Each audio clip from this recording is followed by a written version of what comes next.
इस कार्यक्रम के पुण्यार्चक हैं निवेदक सकल दिगंबर जैन समाज, सतना, मध्य प्रदेश।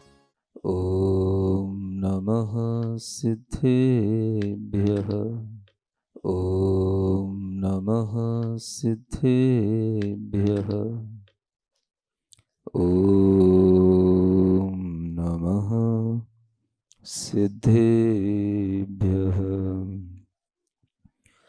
ओकारं बिन्दुसंयुक्तं नित्यं ध्यायन्ति योगिनः। कामदं मोक्षदं चैव ओंकाराय नमो नमः।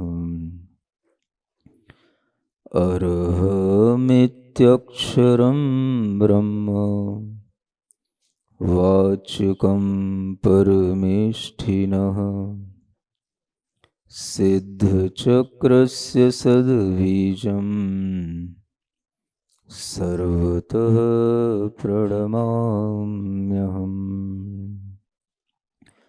अनंतानंत सिद्ध परमेष्ठी भगवान की, देवादिदेव आदिम तीर्थंकरी श्री ऋषभनाथ भगवान की, वर्तमान शासन नायक श्री वर्धमान महावीर भगवान की, परम पूज्य आचार्य गुरुवर श्री विद्यासागर जी महाराज की, अष्टानेक महामह नंदीश्वर पर्व की, हम ध्यानक पुरता मुनि श्री प्रणम्य सागर जी महाराज की, समस्त मुनि संघ की।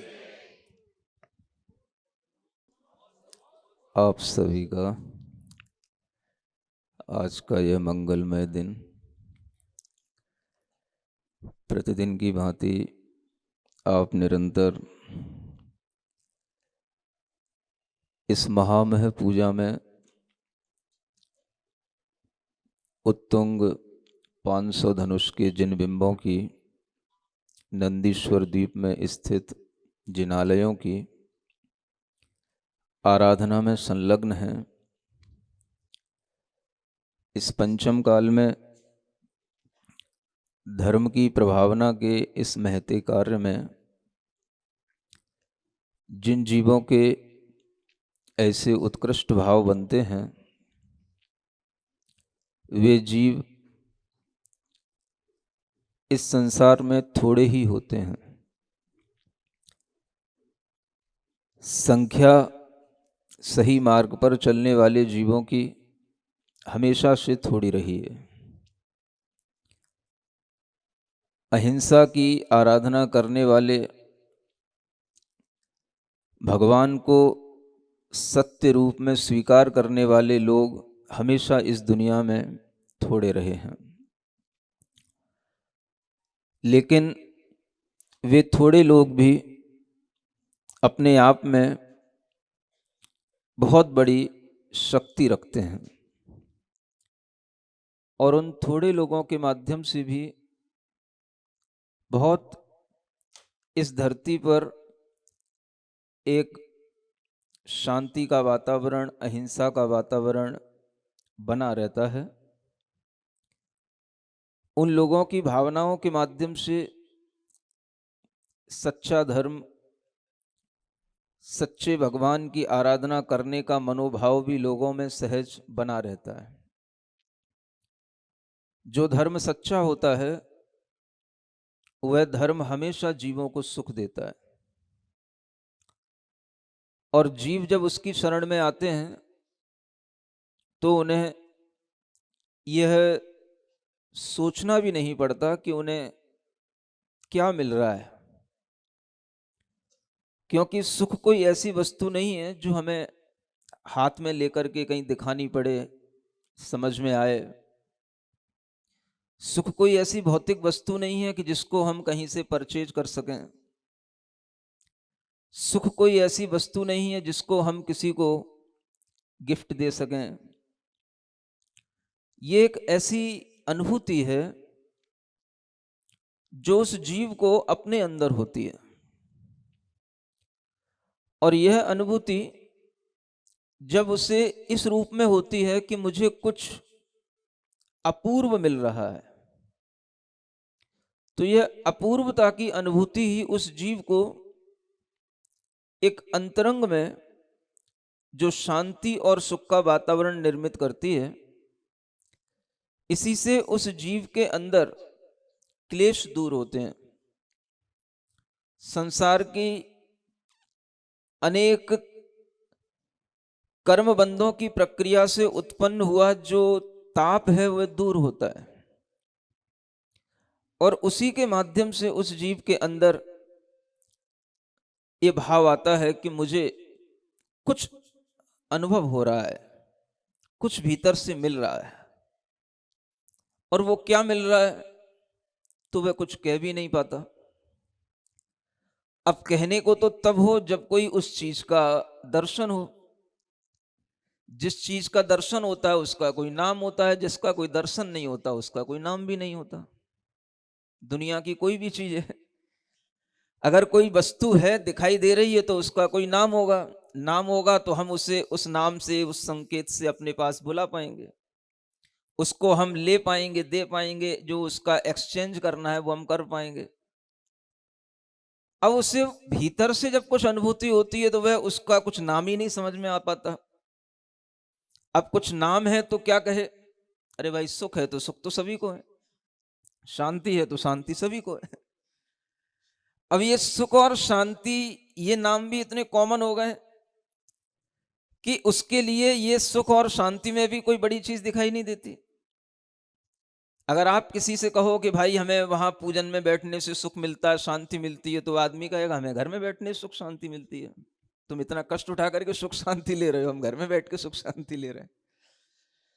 तो जब आदमी को कुछ नया सा कुछ नहीं मिलता है तो वो भीतर से अनुभूत तो करता है। ये नाम लोगों ने सब खरीद लिए और इन नामों की जो गरिमा थी वो सब गिरा दी। अब आदमी सुख से घर में पड़ा है, नींद में भी सो रहा है तो कह रहा है मैं सुखी हूं, और तुम कह रहे हो कि हम जग करके जल्दी से उठ करके आए और भगवान की पूजा करने के लिए तत्पर हुए तब हम सुखी हैं। तो उससे तुम कैसे समझाओगे, उसको कैसे समझाओगे जो कह रहा है कि मैं तो घर में चाय पिए पड़ा हूं, न्यूज़पेपर पढ़ रहा हूं, अभी तक तो मैं नहाया ही नहीं हूं, भाई सुबह सुबह ठंड में नहाने का कष्ट क्यों उठाया जाए। तो वो आदमी अपने आप को सुखी कह रहा है और आप यहां अपने आप को सुखी कह रहे हो। इस सुख में कोई अंतर है कि नहीं, मैं ये बताना चाहता हूं। एक सुख नींद में होता है और एक सुख जागरण में होता है। नींद के सुख को भी लोग सुख कहते हैं, लेकिन उस नींद के सुख से बढ़कर के अगर कोई सुख होता है तो वो जागरण का सुख होता है। व्यक्ति के जीवन में नींद आने पर सुख की अनुभूति नहीं होती है, सुख होने पर नींद आती है। व्यक्ति भूल जाता है कि नींद में सुख है। नींद में सुख नहीं होता। जब दुख ज्यादा बढ़ जाता है तो नींद लेकर के उस दुख को भुलाया जाता है, तो वह दुख दूर करने के लिए नींद ली जाती है। तो कोई चीजें ऐसी होती हैं जो दुख दूर करने के लिए ली जाती हैं, और कोई चीज ऐसी होती है जो सुख प्राप्त करने के लिए ली जाती है। जब व्यक्ति कहे कि मुझे घर में बैठ के चाय पीने में आनंद आ रहा है, मुझे अपने घर में टीवी देख करके अपने घर में बैठे बैठे पड़े रहने में आनंद आ रहा है, तो उसका यह आनंद नहीं है, उसका यह सुख नहीं है। वह किसी चीज से बचना चाहता है, वह किसी चीज से डरा हुआ है। चाहे वो बाहर निकलने से डरा हुआ हो, चाहे वो हमें बाहर ठंड ना लग जाए इससे डरा हुआ हो, वो डरा हुआ है। और डरा हुआ व्यक्ति नींद में पहुंचने की कोशिश करता है। नींद में व्यक्ति पहुंच जाता है तो उसे लगता है कि हम बहुत कुछ अपने उस दुख से बच गए। जो दुख हमारी आंख खोलने पर सामने आता है तो वह बहाना करता है कि मुझे नींद आ रही है। तो नींद में इस तरह की शान और शौकत में जो सुख मिलता है वो सुख नहीं होता, वो दुख से बचने का एक उपाय होता है। वो एक भीतर का डर होता है जो आदमी को सुलाना चाहता है। सुख एक ऐसी चीज होती है जो आदमी सोते हुए नहीं प्राप्त करना चाहता, उसे जागृत अवस्था में प्राप्त करना चाहता है। सुख एक ऐसी अनुभूति है जो जागरण के साथ आती है, नींद के साथ सुख की अनुभूति नहीं है। जब आप जागेंगे, जब आपको भीतर से महसूस होगा कि मैं जाग रहा हूं, मेरे अंदर जागरण की स्थिति बन गई है, मेरी आत्मा सचेत है, तो उस समय पर आपके लिए जो अनुभूतियां होंगी वो जागृति के साथ होंगी और वो अनुभूतियां एक्चुअली सुख की अनुभूति कहलाएंगी। आप यहां आए हो, सुबह सुबह से भगवान की पूजन में लगते हो, आप यहां बैठ करके इतने जागृत होते हो, इतने जागृत होते हो कि अगर आपके लिए कहीं पर भी थोड़ा बहुत प्रमाद आने की कोशिश होती है तो दुनिया के नगाड़े बजने लग जाते हैं, वाद्य यंत्र बजने लग जाते हैं, तेज तेज आवाज आपके कान में पहुंचने लग जाती है और आप चाह करके भी प्रमाद नहीं कर पाते हो। सिद्धांत कहता है कि हर व्यक्ति अंतर अंतर मुहूर्त में नींद ले लेता है, हर व्यक्ति क्षण क्षण में भीतर से सो जाता है, लेकिन अगर आप उस क्षण को भी नहीं समझ पा रहे हैं कि हम कब भीतर से सो गए, कब हमारे अंदर भीतर से प्रमाद आ गया, तो यही सबसे बड़ी जागृति है। और इस तरह की जो जागृति की अनुभूति होती है वो हमें इसी अवसरों पर, इसी तरह के मंगलमय वातावरण में होती है। यहां बैठे हुए लोग जागृति के साथ सुख का अनुभव कर रहे हैं और वह सुख जो अनुभूति में आ रहा है वो सामान्य सुख नहीं है। जब हमें लगता है, जब विधान शुरू हुआ था उस समय पर भी बहुत अच्छा लगा, फिर दूसरा दिन आया तो हमें और अच्छा लगा, तीसरा दिन आया तो और अच्छा लगा, चौथा दिन आया तो और मजा आया, पांचवा दिन आया तो और अच्छा लगा। महाराज आप तो कह रहे हो 4-5 दिन, हमें तो ऐसा लग ही नहीं रहा कि ऐसे 5 दिन बीत गए कि 6 दिन बीत गए, आज 7वां दिन है, हमें तो ऐसा लग रहा है जैसे आज हम पहली बार ही इस नंदीश्वर द्वीप में आए हों।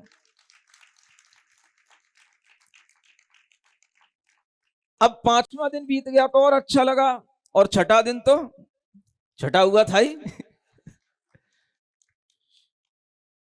अब छठा दिन भी बीत गया, 7वां दिन आ गया, अब तो बस कल का दिन और बचा है।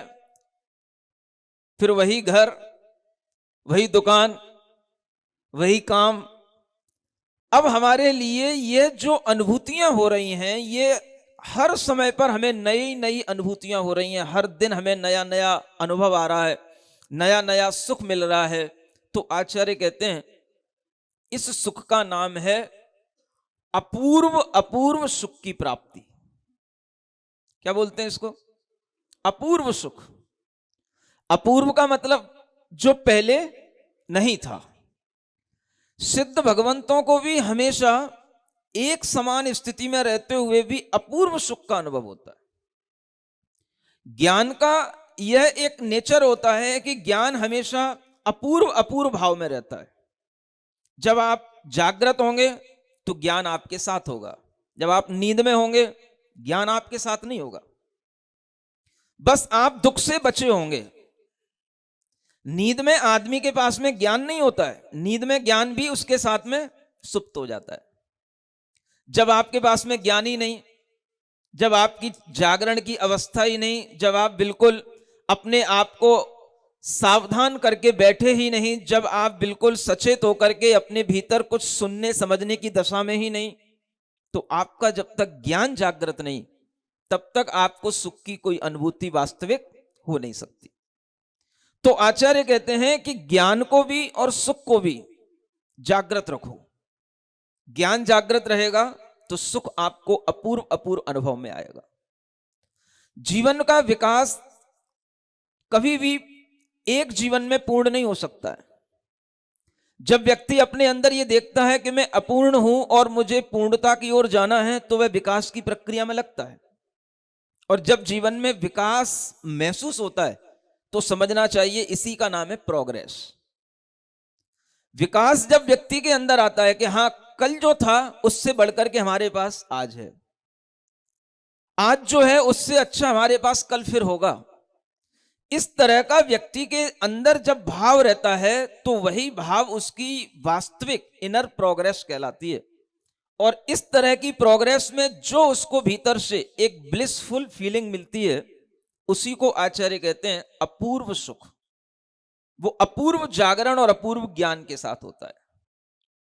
अगर आप आज जागृत हैं तो आपके पास सुख है, नींद में हैं तो सुख नहीं है, वो आप डरे हुए हैं। आप देखना, जब बच्चा नींद में होता है तो वह डरा हुआ सा होता है, और जब डर करके वह और कुछ करने की इच्छा करता है तो सबसे पहले उसे यही इच्छा होती है कि मैं सो जाऊं। जिस बच्चे को मां से डर लग रहा हो तो वो सबसे पहले यही चाहता है कि मैं सबसे पहले सो जाऊं। आप कभी भी जानवरों के बच्चों को देखना, वो हमेशा सोने की इच्छा में रहते हैं, क्योंकि जैसे ही वो आंखें खोलते हैं उन्हें बाहरी जगत से डर लगने लग जाता है, तो उस डर से बचने के लिए वो सोना चाहते हैं। आदमी जब सो लेता है तो उतनी देर तक निडर हो जाता है, उतनी देर तक बाहर की झंझटों से बच जाता है, तो उसे लगता है कि भाई इतना टाइम हमारा सुख से व्यतीत हो गया। सुख से व्यतीत नहीं हो गया, इतना टाइम आपका एक ज्ञान चेतना के सुप्त होने में व्यतीत हो गया। माने उस समय पर आपके अंदर जागरण की अवस्था नहीं थी। जागृत व्यक्ति हमेशा हर चीज की अनुभूति अपने ज्ञान के साथ करता है। सुख का भी अनुभव ज्ञान के साथ करेगा, निडरता का अनुभव भी ज्ञान के साथ करेगा। अरे भाई, उसमें ज्यादा निर्भीकता समझ में आएगी जब हम जाग रहे हो या जब हम सो रहे हो। तब जागते हुए भी निर्भीक होना, ये आपको भीतर से जब आपके अंदर स्ट्रांगनेस होगी तब होगा। इसलिए जब हम इन तरह की पूजाएं करते हैं तो इन पूजाओं के माध्यम से आचार्य कहते हैं व्यक्ति के अंदर सम्यक दर्शन का जब भाव आता है तो वह व्यक्ति निडर हो जाता है, निर्भीक हो जाता है। सम्यक दृष्टि जीव की पहचान कही गई, सम्मा दिट्ठि जीवा निस्संका होंत निभयातीर्ण सत्य भय विप्मुक्का जम्मा तम्मा दु निस्संका। ये समय सार की गाथा है। आचार्य कुंद कहते हैं कि सम्यक दृष्टि जीव निस्संक होता है, निर्भीक होता है, और जब वह निस्संक होकर के निर्भीक होकर के रहेगा तभी वो जागृत होगा। जब आप पूजा करने के लिए आते हो, आपके लिए कई तरह के लोग भी मिल जाते होंगे जो आपको रोकते होंगे, आपके घर के लोग भी रोकते होंगे, लेकिन आपके अंदर एक निस्संक भाव होता है। नहीं, इसमें अभी संदेह नहीं करना कि पूजा करने से हमें क्या मिलेगा। भगवान की पूजा के विषय में हमारे लिए यह संदेह नहीं होना कि नंदीश्वर द्वीप होता है कि नहीं होता है। हमें तो अभी यहां पर 2-4 समुंदर दिखाई दे रहे हैं, लेकिन ये सब समुंदर तो सब छोटे छोटे से समुंदर हैं। यहां से जब पार निकलोगे तो लवण समुद्र, कालोदधी समुद्र, पुष्करवर समुद्र, ये समुद्र इतने बड़े बड़े समुद्र हैं कि इनको आज तक विज्ञान भी खोज नहीं पाया।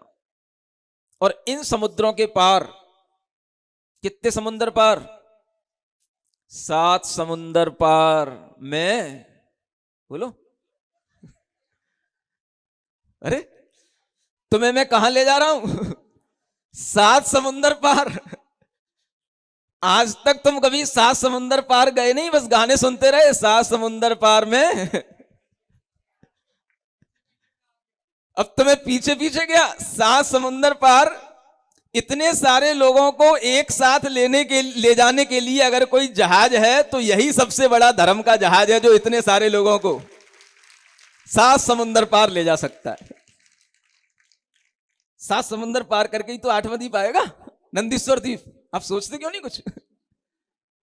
लोगों ने बड़ी बड़ी चीजें जो हमें तीर्थंकरों ने बताई, उनको छोटी छोटी चीजों में निपटा दिया। जो हमें अपूर्व सुख, अनंत सुख की बात तीर्थंकरों ने कही, जो हमें भीतर से आत्मिक सुख की बात तीर्थंकरों ने कही, उसे लोगों ने चाय पानी और न्यूज़पेपर के सुखों में निपटा दिया। लोगों की बुद्धि इतनी क्षुद्र हो चुकी है कि उन्होंने सुख तो मान लिया कि सुख होता है, लेकिन उसको निपटाया किसमें? छोटी छोटी चीजों में। जो चीजें अपने आप में एक विशाल स्वरूप धारण करती थीं, जो चीजें अनंत के रूप में थीं, जो चीजें वास्तविक रूप से हमारे अंदर आत्मिक सुख देती थीं, वो आत्मिक सुख की बात तो लोग भूल गए। अब क्या कहते हैं लोग? अरे भैया, सुखी होने के लिए क्या करो? थोड़ा मुस्कुराते रहो। अब आदमी बेवजह कब तक मुस्कुराएगा तो बताओ? अब आदमी कहता है कि भैया सुखी होने के लिए भाई कुछ नहीं है, तो ताली बजाते रहो। अब भाई आदमी कब तक ताली बजाता रहेगा? जब तक उसको भीतर से रियली कुछ सुख की फीलिंग नहीं होगी, तब तक वो आदमी के ऊपर चेहरे पर मुस्कान कहां से आ जाएगी? आप सोचो कि आपके घर का बेटा का एक्सीडेंट हो गया हो, या घर में किसी आपके इष्ट बंधु का कोई विशिष्ट रोग हो गया हो, अब आपसे कोई कहे भैया मुस्कुराओ, अब कैसे मुस्कुरा लोगे तुम? कैसे तुम्हारा मन मिल जाएगा मुस्कुराने का? तो आदमी के लिए कभी भी मुस्कुराने के लिए भी, हंसने के लिए भी हम अगर उसे बाहर से प्रेरित करेंगे तो कभी पॉसिबल नहीं है। इसलिए ये जो भीतर से एक सुख की अनुभूति होती है, उस सुख की अनुभूति जब बनी रहती है और किसी कारण से वो डिस्टर्ब नहीं होती है, तब आदमी हमेशा मुस्कुराता हुआ दिखाई देता है। जब आप भगवान के पास आते हो तो चाहे भगवान की प्रतिमा हो और चाहे आप रियली अरिहंत भगवान का कभी कोई स्वरूप देख पाए, तो आपको भगवान हमेशा एवर स्माइल फेस, हमेशा आपको एक जैसी स्टेट में मिलेंगे। वो उनके फेस में कभी भी ऐसा नहीं कि भाई अभी थोड़ी सी गिरावट आ गई, फिर कभी कोई अच्छा हो गया, हमेशा एक जैसा। इस तरह की जो अवस्था बनती है वो बाहर से नहीं बनती है। वो अवस्था कैसे बनेगी? वो भीतर से बनेगी। भीतर से अगर आपके अंदर जागृति होगी, अगर आप ज्ञान पूर्वक चीजों को समझ रहे होंगे, भीतर अगर आपको अपने आत्मिक सुख का थोड़ा विश्वास भी होगा, तो आपको आनंद आएगा।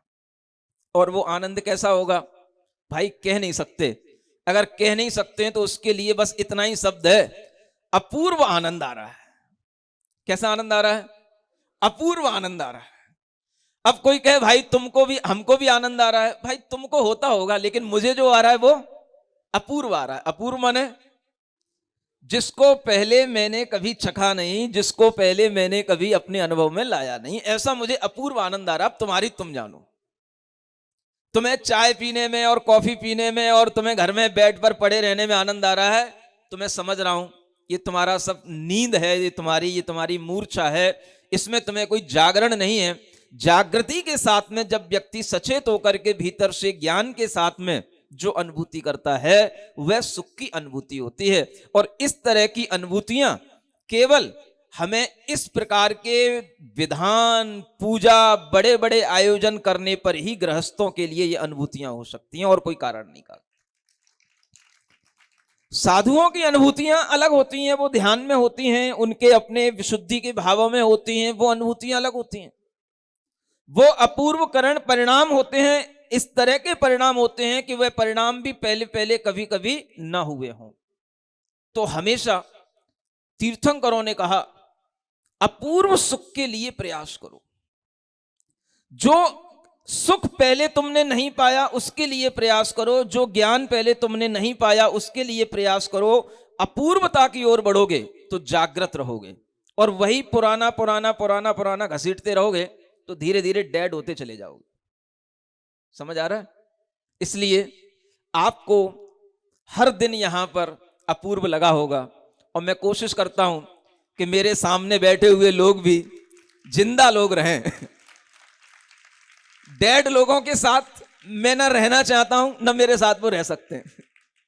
अपूर्व भाव आना चाहिए हर समय आपके अंदर। एक कुछ नया चेतना, नई ज्ञान, नया विकास, नई सीख, इस तरह का आपके अंदर एक विचार आना चाहिए। और वही विचार जब आगे बढ़ता है तो इस समाज को कुछ देता है, समाज के लोगों में एक चेतना देता है।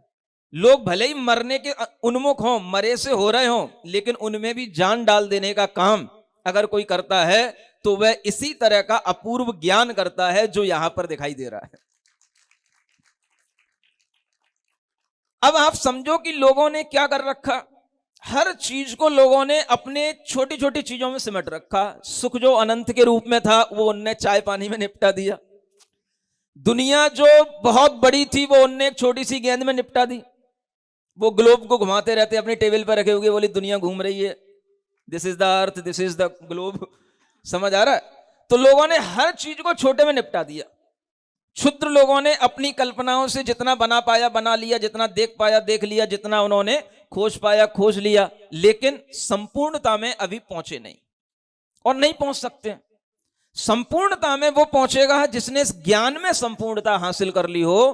तो जो ज्ञान संपूर्ण हो जाता है उन्हीं को हम अरिहंत कहते हैं, उन्हीं को हम सिद्ध कहते हैं। इसलिए हम अरिहंत और सिद्धों की बातें सुनते हैं, उनकी बातें मानते हैं, क्योंकि उनके पास में ज्ञान कंप्लीट है। साइंस तो कहता है कंप्लीट नॉलेज हो ही नहीं सकती है, नॉलेज हमेशा एब्सोल्यूट रहती है, रिलेटिव रहती है, कंप्लीट कभी हो ही नहीं सकती है। जब साइंस ये कहता है तो हमें कहना पड़ता है कि नहीं, नॉलेज भी कंप्लीट होती है, और तुमको भले ही ना हो लेकिन हमें पता है किनको है, तो उन्हीं का नाम है अरिहंत, उन्हीं का नाम है सिद्ध। और जब वो अपनी कंप्लीट नॉलेज से हमें कुछ बताते हैं तो हमें वो भी दिखाते हैं जो हमें यहां दिखाई नहीं दे रहा है। अब बताओ भाई कि अगर आप ये सब चीजें इमेजिन करो तो क्या कोई चीजें इतनी अच्छे ढंग से कोई इमेजिन कर सकता है? 7 समुंदर की आप कल्पना करो। अब आपने छोटे छोटे से वो पैसिफिक महासागर, हिंद महासागर, वो सब छोटे छोटे से अपने सागर बना लिए, और आचार्य यहां कहते हैं ये 1 लाख योजन का जम्बू द्वीप है, इससे डबल डायमीटर का जो है 2 लाख योजन का, समझ आ रहा है? और उसमें अगर आप 6000 किलोमीटर का और गुणा कर दो तो उतना जाकर के उतने किलोमीटर का वो है एक समुद्र है, और उससे दोगुने दोगुने समुद्र होते होते हम आपको 7 समुद्र पार ले जा रहे हैं। अब बताओ चलना चाह रहे हो हमारे साथ कि नहीं? दुनिया में घूमने के लिए दुनिया की बातें सुनकर के तो आप तैयार हो जाते हो, 7 समुद्र पार हमें कोई ले चले। अरे भाई हम बैठे हैं आपको 7 समुद्र पार ले जाने के लिए, और उस 7 समुद्र पार की यात्रा में ही आज आपका 7वां दिन है, समझ आ रहा है? और आप महसूस कर रहे हो कि हम अगर इतनी दूर के द्वीपों में स्थित जिन बिंबों को भी अगर हम यहां पर अपने मन में ध्यान करके उनकी आराधना कर पाते हैं तो यह भी हमारे लिए 7 परम स्थानों में से एक विशिष्ट स्थान माना जाता है, और यह भी हमारे लिए इतना बड़ा पुण्य का कार्य माना जाता है कि आचार्य कहते हैं जो इस प्रकार की महापूजाएं करता है वह जीव 3 भवों में मोक्ष को प्राप्त हो जाता है। अब यह बात चल रही थी, रानी उर्मिला ने अपने जीवन में इस तरह की कोई भी अष्टानिका छोड़ी नहीं। प्रभावना अंग में आचार्य समंतभद्र महाराज ने उस रानी का नाम लिया, और वो नाम शास्त्रों में दबा है, पता सबको है लेकिन बोलता कोई नहीं है। भाई क्यों नहीं बोलते? क्या डर लगता है? जब निडर हैं तो बोलने में जरूर दिक्कत क्या है? तो जब कल छठा दिन आया तब हमारे मुंह से भी बोलने में आया। अब मैं आपको ये बताना चाहता हूं कि इस रानी उर्मिला का नाम, जो कि हमेशा ये भावना रखती थी कि नंदीश्वर द्वीप के जब भी पर्व आए हम नंदीश्वर द्वीप की पूजा करें, रथ उत्सव करें, उसकी ये भावना हमेशा रहती थी, और उसने अपनी भावना की दृढ़ता से इतना बड़ा महत्वपूर्ण काम कर लिया। अगर बीच में उसके लिए कोई व्यवधान भी आया तो उसने अपने व्यवधान में भी अपनी दृढ़ता नहीं छोड़ी, और उस दृढ़ता को भी उसने पूर्णतया पालन करने के लिए मुनि महाराज के पास गई, गुरु महाराज के पास गई, और वहां से उसको समाधान मिला, और एक बहुत बड़ी उसके लिए विद्याधरों की, मुनि महाराज की एक बहुत बड़ा उसे एक बल मिला, संबल मिला, उनकी सेना मिली, और उसके माध्यम से जिन धर्म की अपूर्व प्रभावना हुई। अब आप ये बात बताओ कि ये जो अपूर्व प्रभावना हुई जिस समय पर, उस अपूर्व प्रभावना को बनाए रखने का काम किसका? एक रानी उर्मिला हो गई तो उसने तो अपने समय में अपूर्व प्रभावना कर ली, लेकिन पर्व तो हमेशा आते हैं, हर 4 महीने में आते हैं। क्या ये अपूर्व प्रभावना आगे आगे उस उर्मिला रानी को ध्यान में रख करके उसे आदर्श बना करके नहीं आगे आगे की जा सकती है? हमें अपने आदर्श और कैसे बनाने पड़ते हैं? जो धर्म में दृढ़ रहे हों, जिन्होंने अपने सामने कोई प्रतिपक्षी धर्म भी रहा हो तो उसके समक्ष होने पर भी उसने हार न मानी हो, ऐसी दृढ़ता वाली जो रानियां, स्त्रियां या व्यक्ति होते हैं उन्हीं को आदर्श माना जाता है, और उन्हीं को जब हम आदर्श बना करके सामने चलते हैं तो हमें धर्म प्रभावना करने का भाव बनता है, हमारे अंदर एक उत्साह पैदा होता है। और सम्यक दर्शन के उन अंगों में जो वह प्रसिद्ध रानी है, तो उसके लिए भी यही भाव था। और ये भाव कोई बहुत बड़ा भाव नहीं है, आप लोग भी उस भाव की प्रभावना आराम से बनाए रख सकते हैं। जब हम आपसे कहते हैं कि आपको इस तरह की प्रभावना करना है, इस तरह से आपको ये पूजन करना है, तो आपके मन में आता है महाराज आप जहां होगे वहीं तो ये पूजन होगी। अब लोगों ने ये अपनी धारणा बना ली है कि बस जहां महाराज होंगे वहीं पर नंदीश्वर की पूजन होगी। भाई ये कौन सी बात हुई? आपके अपने घर हैं, अपने जिनालय हैं, अपनी समाज है, आप जिस तरह से अन्य विधान करते हैं उसी तरह से आप ये विधान भी कीजिए। जैसे आप अन्य बड़ी पूजाएं करते हैं अष्टानिक की, वैसे ही आप इसको पूजा में लाइए। हम हो या ना हो इससे क्या फर्क पड़ता है? भाई हमारे कारण से अष्टानिका चल रही क्या? किसी व्यक्ति के कारण से थोड़ी ना अष्टानिका चल रही। अष्टानिका तो ये अनादि पर्व है, चलते रहेंगे। हमने बीच में उस अष्टानिका में हमने कुछ और अपूर्व करने का, अपूर्व ज्ञान, अपूर्व सुख प्राप्त करने का, कुछ अपूर्व प्रभावना करने का भाव बनाया। ये भाव अपना अच्छा हो सकता है, बाकी पर्व तो अनादि निधन है। आपके लिए यह पर्व पर पूजा करने का भाव सहज रूप में बनना चाहिए और वो बनता है। अब आपने इतना बड़ा ये सब देख लिया तो आपको लगता है कि भाई नंदीश्वर की पूजा का मतलब इतना ही बड़ा आयोजन होना चाहिए, तो ऐसा कोई जरूरी नहीं है। समझ आ रहा है? जब आप अपने मंदिर में, अपनी समाज के साथ में कोई ऐसा कार्य करेंगे तो आप अपना मांडला बना करके ही, मांडना क्या बोलते हो, मांडना मांडना बना करके, और आप इस तरह से अपने अर्घ चढ़ा करके अपने समाज बंधुओं के साथ मिलकर के भी अपने कोई भी बड़े हॉल में या जहां पर मंदिर जी में जगह हो वहां पर भी इस तरह के विधान आयोजित किए जा सकते हैं। इसमें ऐसी कोई भी बाधा नहीं है कि जब भी विधान हो तब इतने सारे जिनालय होने ही चाहिए। जो भी जिनबिंब आपके सामने हैं, जो भी मंदिर आपके समक्ष हैं, वहां पर यह विधान कीजिए। और उस विधान में एक परिवार, एक रानी आगे आकर के, हर किसी मां की इच्छा होती है इस बार मैं विधान कराऊं, इस बार मैं विधान बिठाऊं, इस बार मेरे द्वारा ये महापूजा हो जाए। तो जिस किसी भी रानी की, महारानी की ये इच्छा हो जाए, वो 8 दिन तक अपने माध्यम से द्रव्य आदि की संयोजना करते हुए समाज बंधुओं के बीच में बैठ करके वह इस तरह से विधान करे। नंदीश्वर पर्व का ये पूरे अर्घ 5616 अर्घ 8 दिन में इसी तरह की प्रभावना के साथ चढ़ाए। और फिर अंत में अगर वह रानी इतना करने में और समर्थ हो जाए कि भाई जिस समाज में अपन रह रहे हैं उस समाज में एक रथ यात्रा महोत्सव पूर्णिमा के दिन जरूर निकलना चाहिए। समझ आ रहा है? जब हर रानी रथ यात्रा निकालने लग जाएगी, समाज में जो भी रथ यात्रा की व्यवस्थाएं हैं वो रथ यात्रा का एक महोत्सव होना चाहिए। और इस बात का सूचक होना चाहिए अष्टानिक पर्व की पूर्णता पर यह रथ यात्रा का महोत्सव निकाला जाता है। और वह जो रानी करेगी, मैं कहता हूं उसी का नाम उर्विला रानी कहलाएगा। समझ में आ रहा है? कुछ नहीं करना आपको ज्यादा। और आप इस तरह से करते हुए अगर बन पड़े तो समाज के बंधुओं को शाम का भोजन खिला देना है?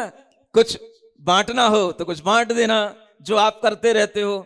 इस तरह से यह आयोजन हर जगह पर बहुत सहजता से हो सकता है। और अनेक उर्विला रानियां इस तरह से इस कार्य को करके अपने लिए वह सम्यक दर्शन के प्रभावना अंग को बनाए रख करके जिनेंद्र भगवान की प्रभावना भी कर सकती हैं और अपने सम्यक दर्शन की वृद्धि भी कर सकती हैं।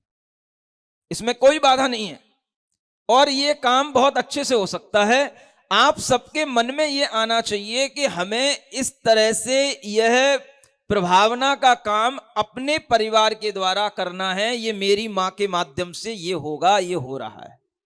समझ आ रहा है? जब आप इस तरह का कोई भी विधान आदि रचेंगे, उसके बाद में जो रथ यात्रा निकलती है उसका एक प्रारूप अलग होना चाहिए।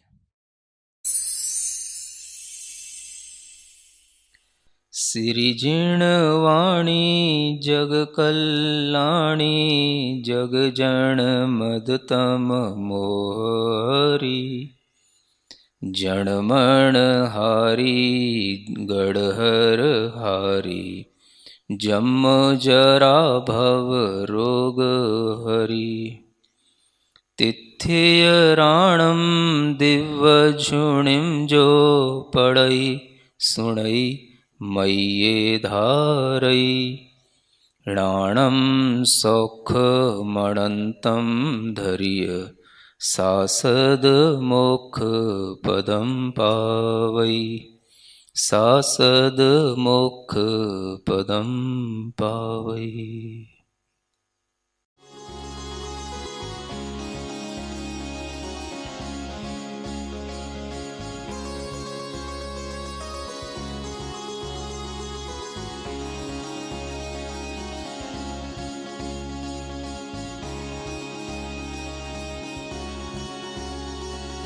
इस कार्यक्रम के पुण्यार्चक हैं निवेदक सकल दिगंबर जैन समाज सतना मध्य प्रदेश।